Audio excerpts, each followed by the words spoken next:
Hello. Mega love shout out everyone. This is Rose the Melod Vlog. Good afternoon, good morning, or good evening. Saan man sulok ng mundo. Miss ko kayo guys na kamarites. Matagal na hindi tayo nagmarites guys. So, una sa lahat, thankful tayo kay God kasi maski pa paano, okay naman tayo. Sana yung mga may mga iniisip na malalalim or whatever, tiwala lang kayo kay God.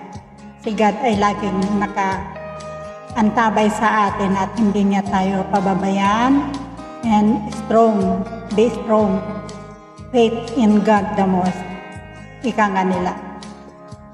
Shout out to all of you guys, to all my loyal supporters, subscribers, all over the world, lahat ng sumusuport kay Rose the Melod Vlog. Siyempre, shout out po aking bunso, Richard de la Vega, aking apo na Rhea, at aking kapatid sa Kuwait, Juliet and Vlog, at sa lahat ng aking buong pamilya, mga aking anak dito sa Dubai.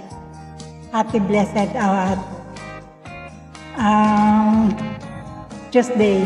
At sa lahat ng mga supporters ko, thank you. Maraming salamat lahat kayo mga sisikoy nga all of you at saka mga katulad kong FLM loyal supporters. Shout out everyone. Si Sir Francis nandun sa Isabela. Taga Isabela yung late. Sabi ko, hi sir. Congrats po. Mabuhay po kayo dyan sa Isabela lahat. At congrats po sa lahat ng mga nabiyayaan ni Sir Francis Leonard. Hindi man ako napapanood ni Sir Francis. Balang araw, mapapanood niya lahat. Ito guys. Well, mamarkes tayo konti lang. Kasi hindi ako nakakapunta ng part na magmarites. So, pahapyaw na marites lang guys. Nag-i-stack guys yung ano pa. Pahapyaw na martes lang guys ha. Kasi maraming nag-aabang sa aking martes. Bakit daw hindi na ako nagmamartes? Ito guys ang martes ko guys. I love you all muna. Miss ko kayo talaga. Ang martes ko guys nung dumalaw ako ng Sardia ng 2 days. Ay pumunta ako ng park kasi paborito ko yung park na yun kasi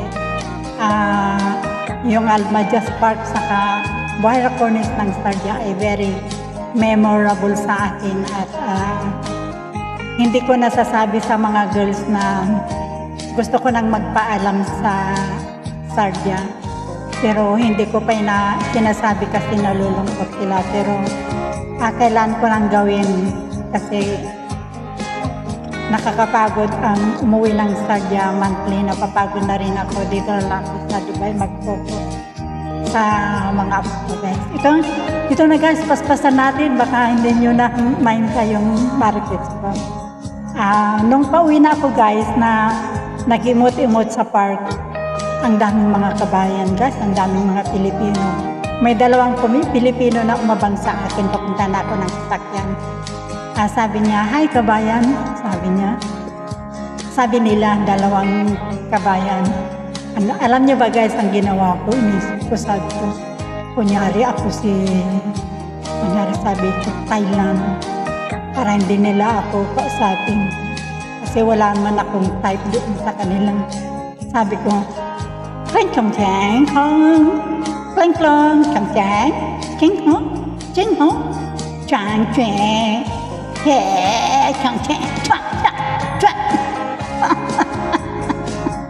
Sabi nung kabayan, pare, insekta. Insekta daw ako. Umalis na sila guys. So, meron naman sumunod. May sumunod na isa, sumunod talaga.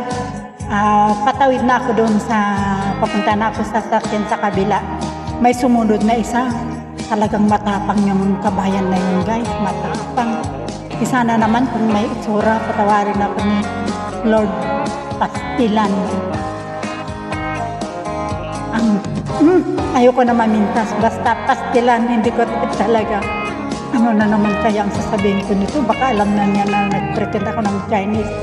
Ngayon naman,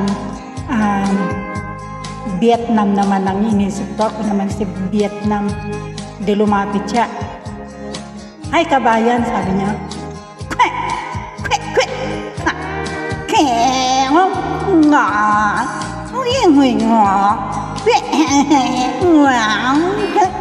Nga!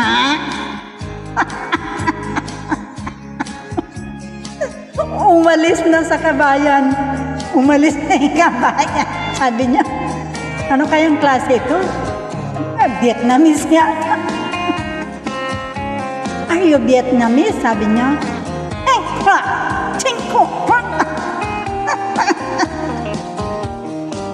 Umalis na lang guys.